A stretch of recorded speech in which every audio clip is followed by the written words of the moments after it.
The Panopticon is a type of institutional building designed by the English philosopher and social theorist Jeremy Bentham in the late 18th century. The concept of the design is to allow a single watchman to observe all inmates of an institution without the inmates being able to tell whether or not they are being watched. Although it is physically impossible for the single watchman to observe all cells at once, the fact that the inmates cannot know when they are being watched means that all inmates must act as though they are watched at all times, effectively controlling their own behaviour constantly. The name is also a reference to Panoptes from Greek mythology. He was a giant with 100 eyes and thus was known to be a very effective watchman. The design consists of a circular structure with an A-OE inspection house at its centre, from which the manager or staff of the institution are able to watch the inmates, who are stationed around the perimeter. Bentham conceived the basic plan as being equally applicable to hospitals, schools, sanatoriums, daycares, and asylums, but he devoted most of his efforts to developing a design for a Panopticon prison, and it is his prison which is most widely understood by the term. Bentham himself described the Panopticon as a new mode of obtaining power of mind over mind, in a quantity hitherto without example elsewhere. He described the Panopticon prison as a mill for grinding rogues honest Conceptual history. Morals reformed health preserved industry invigorated instruction diffused public burdens lightened economy seated, as it were, upon a rock the Gordian knot of the poor or not cut, but unto all by a simple idea in architecture. In 1786 and 1787, Bentham travelled to Kraków in White Russia to visit his brother, Samuel, who was engaged in managing various industrial and other projects for Prince Potemkin. It was Samuel who conceived the basic idea of a circular building at the hub of a larger compound as a means of allowing a small number of managers to oversee the activities of a large and unskilled workforce. Jeremy began to develop this model, particularly as applicable to prisons, and outlined his ideas in a series of letters sent home to his father in England. He supplemented the supervisory principle with the idea of contract management. That is, an administration by contract as opposed to trust, where the director would have a pecuniary interest in lowering the average rate of mortality. The Panopticon was intended to be cheaper than the prisons of his time, as it required fewer staff. Allow me to construct a prison on this model, Bentham requested to a committee for the reform of criminal law, I will be the jailer. You will see that the jailer will have no say. Will cost nothing to the nation. As the watchman cannot be seen, they need not be on duty at all times, effectively leaving the watching to the watched. According to Bentham's design, the prisoners would also be used as menial labor walking on wheels to spin looms or run a water wheel. This would decrease the cost of the prison and give a possible source of income. The abortive Panopticon prison project. On his return to England from Russia, Bentham continued to work on the idea of a Panopticon prison, and commissioned drawings from an architect, Willy Revely. In 1791, he published the material he had written as a book, although he continued to refine his proposals for many years to come. He had by now decided that he wanted to see the prison built. When finished, it would be managed by himself as contractor governor, with the assistance of Samuel. After unsuccessful attempts to interest the authorities in Ireland and revolutionary France, he started trying to persuade the Prime Minister, William Pitt, to revive an earlier abandoned scheme for a national penitentiary in England, this time to be built as a Panopticon. He was eventually successful in winning over Pitt and his advisers, and in 1794 was paid £2,000 for preliminary work on the project. The intended site was that authorised for the earlier penitentiary, at Battersea Rise. But the new proposals ran into technical legal problems and objections from the local landowner, Earl Spencer. Other sites were considered, including one at Hanging Wood, near Woolwich, but all proved unsatisfactory. Eventually Bentham turned to a site at Tothill Fields, near Westminster. Although this was common land, with no landowner, there were a number of parties with interests in it, including Earl Grosvenor, who owned a house on an adjacent site and objected to the idea of a prison overlooking it. Again, therefore, the scheme ground to a halt. At this point, however, it became clear that a nearby site at Millbank, adjoining the Thames, was available for sale, and this time things ran more smoothly. Using government money, Bentham bought the land on behalf of the Crown for £12,000 in November 1799. From his point of view, the site was far from ideal, being marshy, unhealthy, and too small. When he asked the government for more land and more money, however, the response was that he should build only a small-scale experimental prison which he interpreted as meaning that there was little real commitment to the concept of the Panopticon as a cornerstone of penal reform. Negotiations continued, but in 1801 Pitt resigned from office, and in 1803 the new Addington administration decided not to proceed with the project.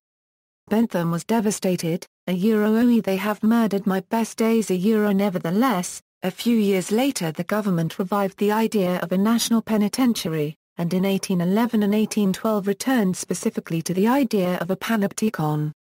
Bentham, now aged 63, was still willing to be governor.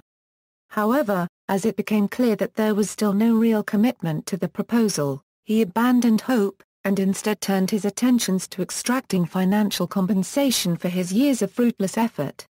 His initial claim was for the enormous sum of nearly £700,000, but he eventually settled for the more modest sum of £23,000. An Act of Parliament in 1812 transferred his title and the site to the Crown. Bentham remained bitter about the rejection of the Panopticon scheme throughout his later life, convinced that it had been thwarted by the king and an aristocratic elite.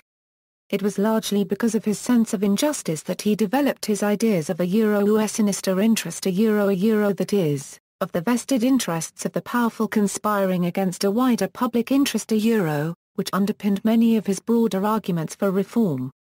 The National Penitentiary was indeed subsequently built on the Millbank site, but to a design by William Williams that owed little to the Panopticon, beyond the fact that the governor's quarters, administrative offices, and chapel were placed at the centre of the complex. It opened in 1816. Panopticon prison designs. The building's circular a cage, glazed a glass lantern about the size of rain lag the prisoners in their cells, occupying the circumference the officers in the centre.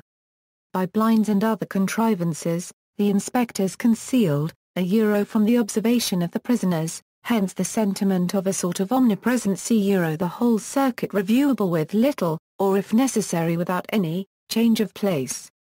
One station in the inspection part affording the most perfect view of every cell. The architecture incorporates a tower central to a circular building that is divided into cells, each cell extending the entire thickness of the building to allow inner and outer windows.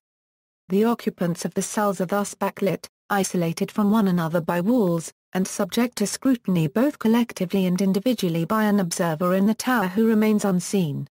Toward this end, Bentham envisioned not only Venetian blinds on the tower observation ports but also maze-like connections among tower rooms to avoid glints of light or noise that might betray the presence of an observer. No true Panopticon prisons to Bentham's designs have ever been built. The closest are the buildings of the now abandoned Presidio Modulo in Cuba. Although most prison designs have included elements of surveillance, the essential elements of Bentham's design were not only that the custodians should be able to view the prisoners at all times, but also that the prisoners should be unable to see the custodians, and so could never be sure whether or not they were under surveillance. This objective was extremely difficult to achieve within the constraints of the available technology, which is why Bentham spent so many years reworking his plans. Subsequent 19th-century prison designs enabled the custodians to keep the doors of cells and the outsides of buildings under observation, but not to see the prisoners in their cells. Something close to a realization of Bentham's vision only became possible through 20th-century technological developments notably closed-circuit television that these eliminated the need for a specific architectural framework. It has been argued that the Panopticon influenced the radial design of 19th-century prisons built on the principles of the separate system. In these prisons control was exercised through strict prisoner isolation rather than surveillance, but they also incorporated a design of radiating wings, allowing a centrally located guard to observe the door of every cell. prisons for which AA-OE Panoptica influence has been claimed. As noted above, none of these prisons with the arguable exception of the Presidio Modelo are true Panopticons in the being that makes sense. In some cases, the claims for any influence are very dubious indeed, and seem to be based on little more than the fact that the design is circular. Allegheny County Courthouse and Jail Pittsburgh, Pennsylvania, United States, Balasagium Matvegi Horzeda Copyright S bar paragraph RTA paragraph NA Balasagium at, Hungary, the Bridewell Edinburgh, Scotland, Carabanchel Prison Madrid, Spain, El Palacio de Justicia Huaycar Alcel de Vigo Vigo, Spain, Caseros Prison Buenos Aires, Argentina, Palacio de la Cumbria Mexico City, Mexico, Chi Hoa Ho Chi Minh City, Vietnam, Fleury Mar Copyright Rogers Prison Fleury Mar Copyright Rogers, France. Huron Historic Jail Goderic, Ontario, Canada, Insane Prison Insane, Burma, Kilmainham Jail Dublin, Ireland, Coepilge of Angenis Arnhem, Netherlands, Coepilge of Angenis Breda, Netherlands, Coepilge of Angenis Haarlem, Netherlands, Lancaster Castle Jail Lancaster, England, Presidio den Modelo Barcelona, Spain, Mount Eden Prisons Auckland, New Zealand, Okruglag Arrest SHLEDCZYW Toronto Toa, Poland, Old Bilibid Prison Manila City Jail, Philippines, Old Provost Grahamstown, South Africa, Pana Cubetico Bogota Prison, Pelican Bay State Prison Del Norte County. California, United States, Port Arthur, Tasmania Prison Colony Port Arthur, Tasmania, Australia, Presidio Modelo Isla de la Juventud, Cuba, Corradino Correctional Facilities, Pala, Malta, Roundhouse Fremantle, Western Australia, Australia. Special Handling Unit 1, St. Andes Plains, Quebec, Canada, Strateville Correctional Centre Crest Hill, Illinois, United States, Twin Towers Correctional Facility Los Angeles, California, United States, Sachsenhausen Concentration Camp Oranienburg, Germany, Leper Sukamiskin Bandung, Indonesia, The Circle at Parramatta Prison Sydney, Australia. Other panoptic structures. Bentham always conceived the Panopticon principle as being beneficial to the design of a variety of institutions where surveillance was important, including hospitals, schools, workhouses, and lunatic asylums, as well as prisons. In particular, he developed it in his ideas for a systematic school, in which teaching was to be undertaken by senior pupils on the monitorial principle, under the overall supervision of the master. And for a pauper oe industry housia A wooden Panopticon factory, capable of holding 5,000 workers, was constructed by Samuel Bentham in St. Petersburg, on the banks of the Neva River, between 1805 and 1808. Its purpose was to educate and employ young men in trades connected with the Navy.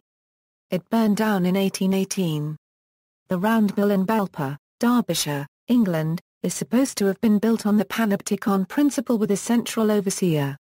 Designed by William Strutt, and constructed in 1811, it had fallen into disuse by the beginning of the 20th century and was demolished in 1959.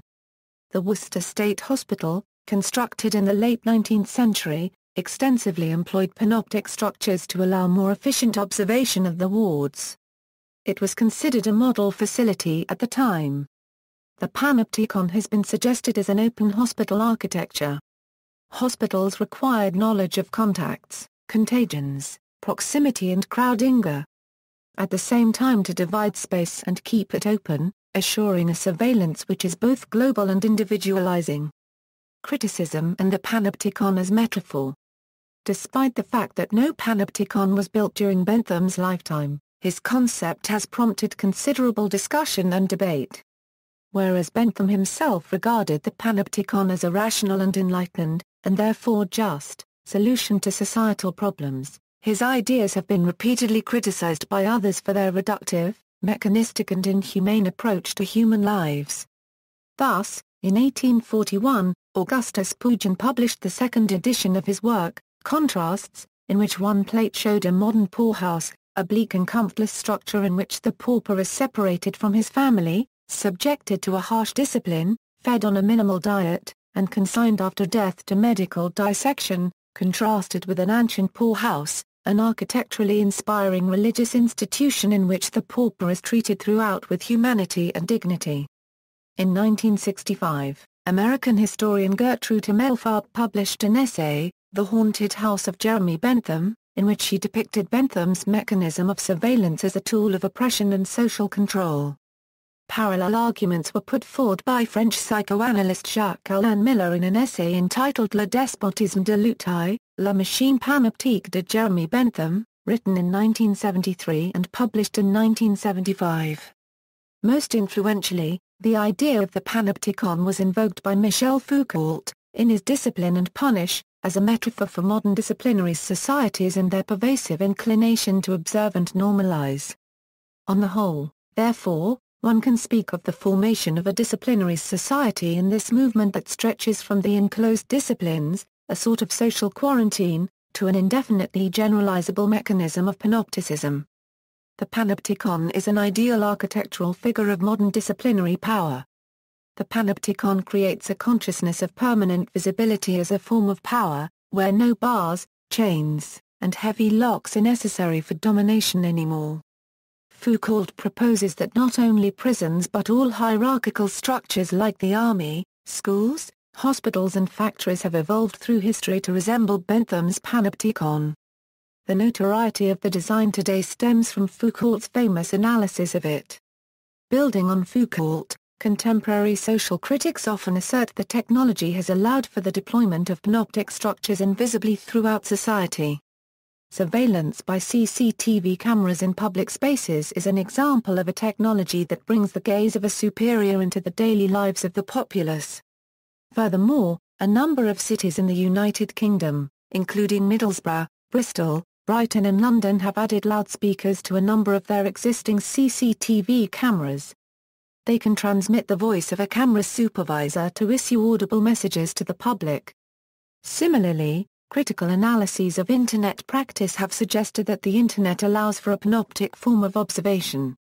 ISPs are able to track users' activities, while user-generated content means that daily social activity may be recorded and broadcast online. Shoshana Zuboff used the metaphor of the Panopticon in her book In the Age of the Smart Machine, The Future of Work and Power to describe how computer technology makes work more visible. Zuboff examined how computer systems were used to track the behavior and output of workers. She used the term panopticon because the workers could not tell that they were being spied on, while the manager was able to check their work continuously. As the book was written in 1988, Zuboff's arguments were based on dialogue rather than the World Wide Web. Zuboff argued that there is a collective responsibility formed by the hierarchy in the information panopticon that eliminates subjective opinions and judgments of managers on their employees. Because each employee unregistered trademark's contribution to the production process is translated into objective data, it becomes more important for managers to be able to analyze the work rather than analyze the people. Like a physical panopticon prison, some information communication technologies can make individuals feel as though they are being watched at all times. This can occur at home when a user is on the Internet and feels that nothing they do there is private. It is as though they are inmates in a panopticon, forced to be constantly on their best behavior because of the possibility of observation.